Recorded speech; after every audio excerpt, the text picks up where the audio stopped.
حضرت فاطمہ رضی اللہ عنہا کا روزہ۔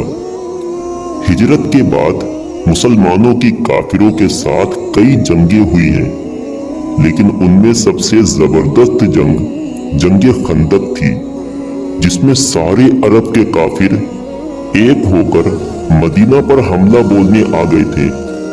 اسی لیے صحابہ اکرام نے مدینہ کے باہر خندق کھود لی تھی تاکہ کافر مدینہ کے اندر نہ داخل ہو سکے۔ وہ خندق 30 فٹ چوڑی اور 22 فٹ گہری تھی۔ دوسری طرف کافروں کا 10,000 کا لشکر تھا، لیکن ان کافروں میں بھی کوئی اتنی چوڑی خندق کو پار کرنے کی ہمت نہ کر سکا۔ کافروں کا سردار عمرو بن عبد ود بہت بڑا بہادر انسان تھا اور اپنی زندگی میں 100 جنگیں لڑ چکا تھا۔ کوئی اس کا مقابلہ نہیں کر پاتا تھا۔ اس نے اپنے گھوڑے کو دوڑایا اور خندق کے پاس آ کر اپنے گھوڑے کی لگام ایسی تیزی سے کھینچی کہ گھوڑے نے چھلانگ لگائی اور 30 فٹ خندق کو پار کر کے مدینہ کے اندر صحابہ اکرام کی طرف آ کر کھڑا ہو گیا۔ عمرو نے اپنی تلوار ہوا میں لہراتے ہوئے کہا کہ ہے کسی میں دم جو آ کر میرا مقابلہ کر سکے؟ تم میں سے جس کو مرنے کا شوق ہو وہ آئے اور میرا مقابلہ کرے۔ عمرو کو دیکھ کر سب سہم گئے کہ اس کا مقابلہ کون کر سکتا ہے۔ سارے صحابہ اکرام خاموش بیٹھے تھے، کسی میں عمرو سے مقابلہ کرنے کی ہمت نہیں تھی۔ اس وقت حضرت علی رضی اللہ عنہ کی عمر صرف 21 سال تھی۔ وہ کھڑے ہو گئے اور کہا کہ اے اللہ کے رسول، میں جاتا ہوں اس سے مقابلہ کرنے۔ اللہ کے رسول نے کہا چپ رہو، بیٹھو، دیکھتے نہیں وہ عمرو ہے عمرو۔ عمرو نے پھر سے پکار کر کہا کہ ہے تم میں کسی کو جنت میں جانے کا شوق تو آئے مجھ سے مقابلہ کرے، میں اسے اس کی جنت میں پہنچا دوں گا۔ ادھر صحابہ اکرام میں کوئی بھی نہیں کھڑا ہوا۔ حضرت علی پھر سے کھڑے ہو گئے اور کہا اے اللہ کے رسول، میں جاتا ہوں۔ اللہ کے رسول نے کہا بیٹھو، دیکھتے نہیں وہ عمرو ہے عمرو۔ حضرت علی پھر سے بیٹھ گئے۔ تیسری بار پھر سے عمرو نے کہا کیا تم میں کسی نے اپنی ماں کا دودھ نہیں پیا ہے؟ تو آئے اور عمرو کا مقابلہ کرے۔ جو آئے گا میں اس کی گردن کاٹ کر اسے اس کی جنت میں پہنچا دوں گا۔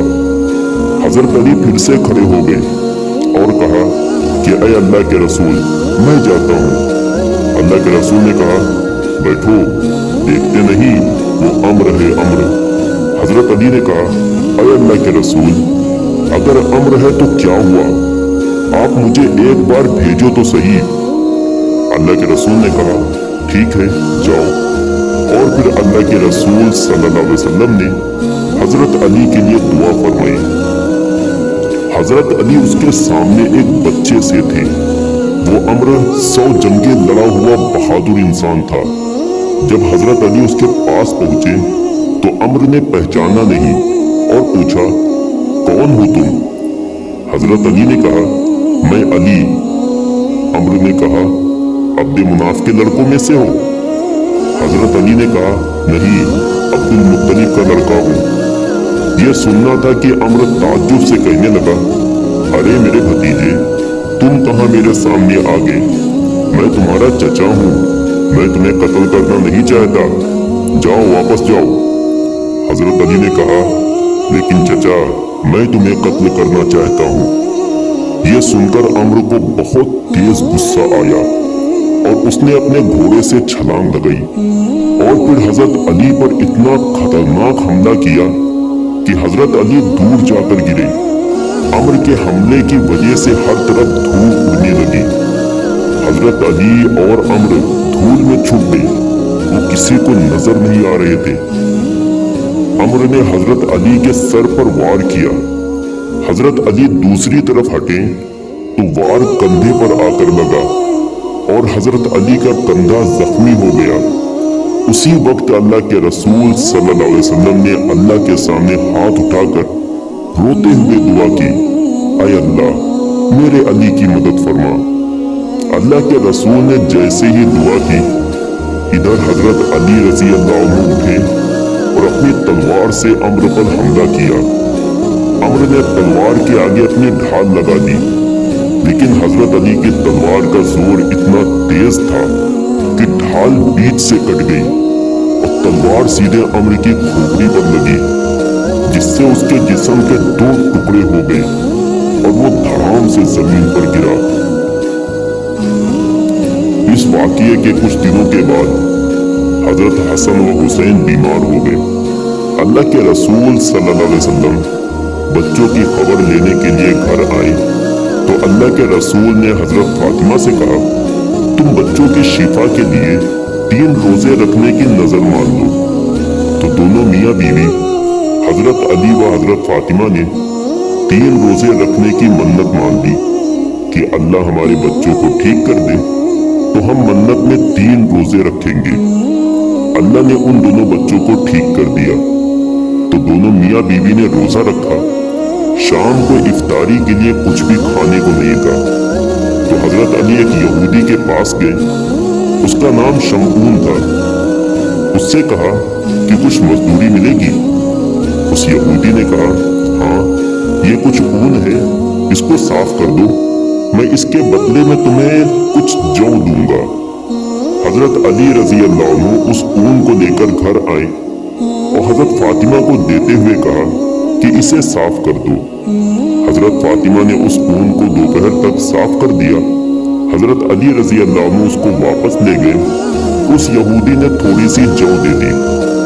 हजरत फातिमा ने जौ को पीस कर 2 रोटियां बनाई और इफ्तारी के वक्त खाने बैठे तो दरवाजे पर किसी ने दस्तक देकर कहा, अय अल्लाह के रसूल की बेटी, गरीब हूँ, कुछ खाने को दे दो। दोनों मियाँ बीवी ने एक दूसरे की तरफ देखा और फिर अल्लाह की खातिर दोनों रोटियां उस गरीब को दे दी और सिर्फ पानी पीकर रोजा खोला। रात में सहरी के वक्त भी कुछ खाने को नहीं था, इसलिए दोनों ने सिर्फ एक खजूर खाकर पानी पी लिया और रोजा रख लिया। अगले दिन हजरत अली फिर से उसी यहूदी के पास गए और ऊन लेकर घर आए। हजरत फातिमा ने उसको साफ किया और फिर हजरत अली उस यहूदी को वो ऊन दे आए। उस यहूदी ने फिर से थोड़ी सी जौ दे दी। हजरत फातिमा ने जौ को पीसा और फिर आटा गूंद कर 2 रोटियां पकाई। इफ्तारी के वक्त खाने बैठे तो दरवाजे पर दस्तक हुई। बाहर से आवाज आई कि यतीम बच्चा हूँ, कुछ खाने को दे दो। हजरत अली और फातिमा ने आज भी वो दोनों रोटियां उस यतीम बच्चे को दे दी और सिर्फ पानी पर इफ्तार किया। अगले दिन फिर से सहरी एक खजूर और पानी पर की। सुबह हजरत अली उस यहूदी से ऊन ले आए। हजरत फातिमा ने उसे साफ करके वापस कर दिया। उस यहूदी ने कुछ जौ दे दी। हजरत फातिमा ने उसे पीस कर 2 रोटियां पकाई और शाम को इफ्तारी के वक्त जब दोनों लोग खाने बैठे तो आज फिर से दरवाजे पर दस्तक हुई कि जंगे बदर का कैदी हूँ, बहुत भूखा हूँ, कुछ खाने को दे दो। हजरत अली व फातिमा ने आज भी अल्लाह की खातिर उस कैदी को अपनी दोनों रोटियां दे दी और खुद पानी पर इफ्तार कर लिया। 3 दिन के फाके ने हजरत फातिमा को बिस्तर पर गिरा दिया और भूख की वजह से वो बीमार पड़ गई। अल्लाह के नबी सल्लल्लाहु अलैहि वसल्लम को जब खबर हुई कि फातिमा बीमार है तो आप सल्लल्लाहु अलैहि वसल्लम बेटी का हाल पूछने घर आए। हजरत फातिमा अपने बाप को देखकर अपने आंसू न रोक पाई और आप सल्लल्लाहु अलैहि वसल्लम के सीने पर सर रख कर जोर जोर से रोने लगी। बेटी की यह हालत देखकर अल्लाह के रसूल के भी आंसू आ गए और बेटी फातिमा के सर पर हाथ फेरते हुए उन्हें दिलासा दिया। हजरत फातिमा के आंसुओं ने आसमान पर हलचल मचा दी और जिब्रील अलैहिस्सलाम कुरान लेकर नीचे आए और अल्लाह ताला ने हजरत फातिमा और हजरत अली की तारीफ करते हुए फरमाया, युतईमून अत्तआम अला हुब्बिही मिस्कीना व यतीमा व असीरा इन्नमा नुतईमुकुम लिवजहिल्लाह ला नुरीदु मिनकुम जज़ाअन वला शुकूरा। मफ़हूम, ऐ नबी, तुम्हारी फातिमा तो बेचारी ऐसी है कि 3 दिनों से खुद भूखी है, लेकिन गरीब को, मिस्कीन को